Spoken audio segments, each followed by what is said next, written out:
Привет, дорогие друзья! Вы на канале From Siberia avec Amour. Меня зовут Мария, и я делаю видео для тех, кто изучает русский язык. Но если вы не изучаете русский язык и уверены, что вы его знаете, то мы тоже вам здесь рады. Мы – это, конечно же, я и мое вторсырье. У меня такое сейчас импровизированное видео, потому что мне захотелось срочно снять. На улице очень темно. Надеюсь, что меня будет видно в кадре. Я сижу на очень скрипучем стуле, и я боюсь, что он развалится. Но что же такого случилось, что мне понадобилось срочно записать видео? У нас в городе открывается экоцентр. Что такое экоцентр? Самое главное, что это место, которое вы можете принести свое вторсырье. То есть тот мусор, который вы помыли и хотите, чтобы он был переработан. Это стекло, бумага и пластик, но также многие другие вещи. Я сортирую мусор уже около 7 лет. На этом пути много сложностей, много разочарований. И я в этом видео, во-первых, покажу вам свою полку, где я храню свое вторсырье, а также место на балконе и вообще разные видео, которые я снимала во время сдачи своего вторсырья. Ну, а потом мы поедем на открытие нашего экоцентра. Почему это все-таки такое значимое событие? Потому что я живу не в Москве, и даже не в Московской области, я живу в Красноярске, это город в Сибири. Насколько я знаю, в Московской области можно выкинуть свой мусор сразу в контейнер рядом с домом, просто один будет на переработку, а другой нет. Но, возможно, я ошибаюсь. Во всей России такого нету. Поэтому мы ищем другие пути. У нас в городе давно есть объединение граждан, которые собирают самостоятельно свое вторсырье и затем отдают его переработчику. Отдают его переработчику. Сначала это был просто гараж, в который мы приносили свое вторсырье. Затем это все стало собираться на больших акциях, куда мы за 2 часа должны были запихать свое вторсырье, распределить его. Очень часто это было зимой, когда очень холодно, и стоять волонтером, и развязывать свои пакеты. Поэтому экоцентр, который будет работать в тепле и постоянно, это просто потрясающая новость.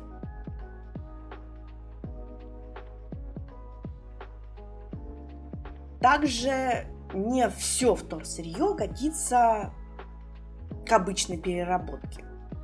То есть не так легко эти вещи сдать. И сейчас давайте обратимся именно к моей полке и посмотрим, что же это такое. Вот она, моя волшебная полка. Так, мы подвинулись поближе. Что же у нас здесь есть?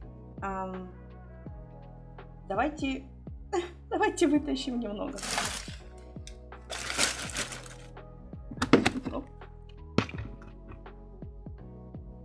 Итак, вот есть у меня такой пакет.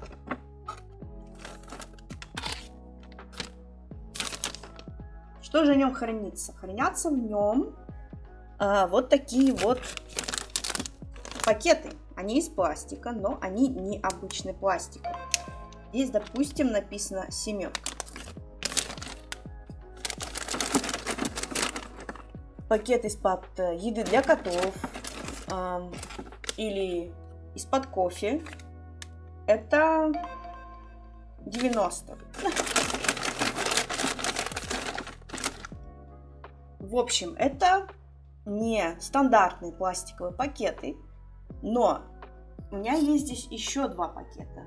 Вот это чистый ПП, не помню его полное название. И есть вот такие пакеты, это ЦПП. Я не знаю, как правильно его красиво назвать. Я называю вот так. Звучит очень глупо, я знаю. По-моему, это полипропилен, да? Почему есть необходимость делить это все на 3 пакета? Потому что переработчик принимает их именно так, и они идут на разные вещи. Итак, что у нас вот здесь? Вот это, ребята, просто чеки. Чек от пятерочки и разные другие. Эту коллекцию я очень долго уже собираю. Так, дальше. Вот такая коробочка. Здесь находятся крышки. Опс. Вот такие вот крышки. Эти крышки идут на благотворительность. Точнее говоря, все деньги, полученные от сдачи таких крышек, идут на благотворительность. И он стоял, да. Заглянем вот сюда. Это все старые таблетки. Таблетки, у которых истек срок годности. Это я тоже очень-очень долго заполняла. Старые таблетки нельзя просто так выкидывать в мусор, потому что они опасные отходы.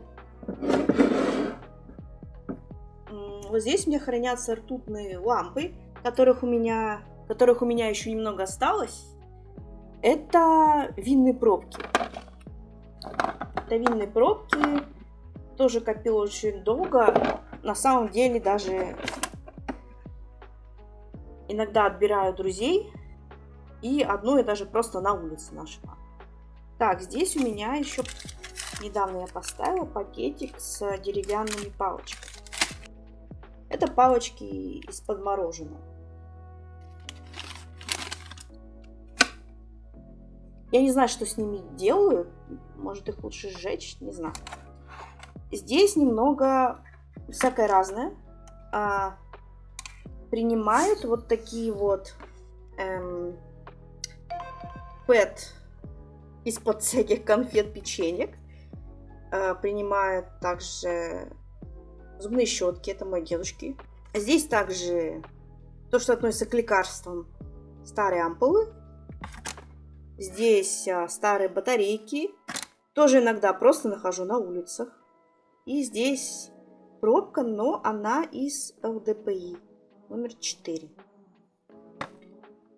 Самое главное и интересное и многочисленное, это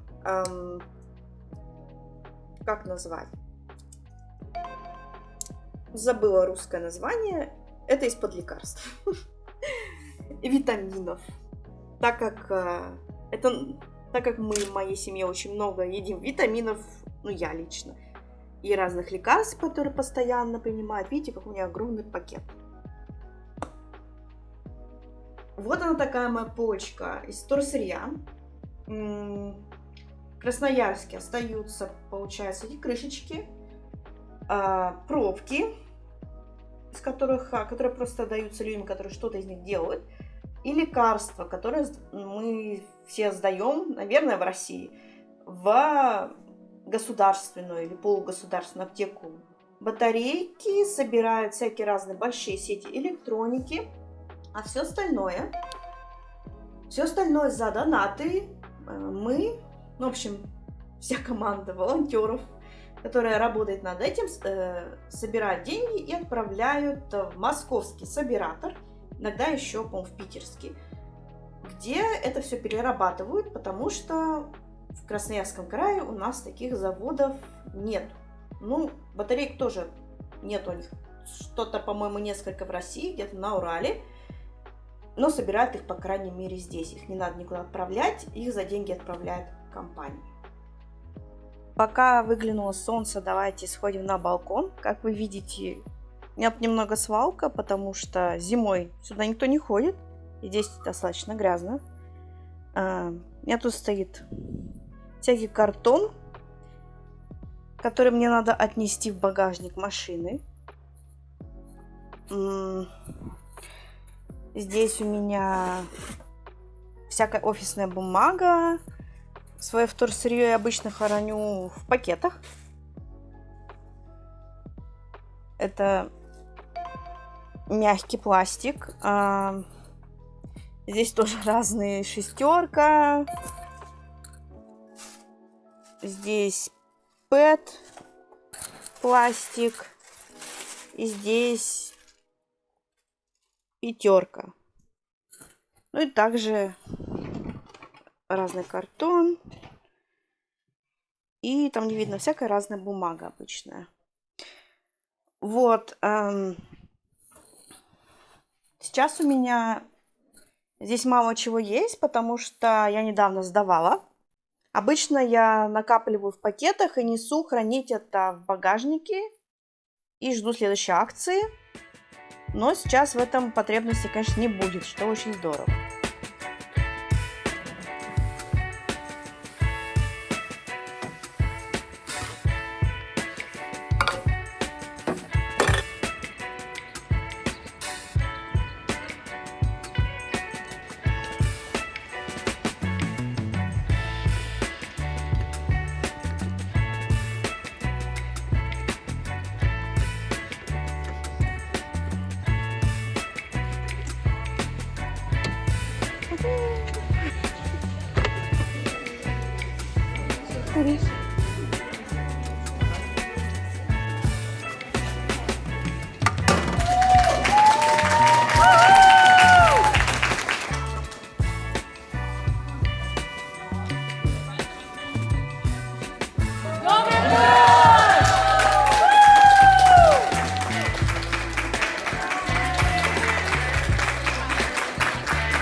Глядя на такое количество мусора, конечно же, гораздо легче понять масштаб проблемы.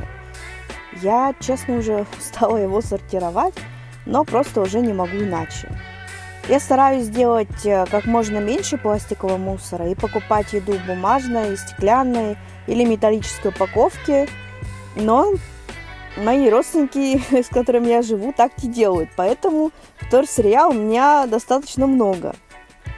Недавно я стала покупать бытовую химию и всякие там средства для мытья в свою упаковку. Я очень люблю покупать в секонд-хендах обувь и одежду, книги, в принципе, все.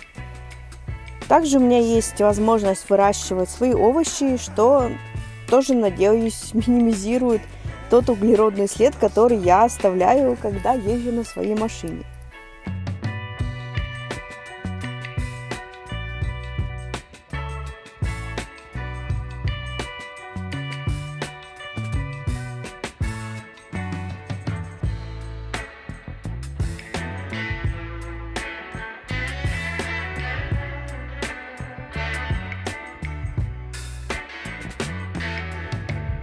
Спасибо, что были со мной и посмотрели это видео до конца. Убедитесь, что вы поставили мне лайк на выходе. Ну, а теперь до новых встреч. Всем пока!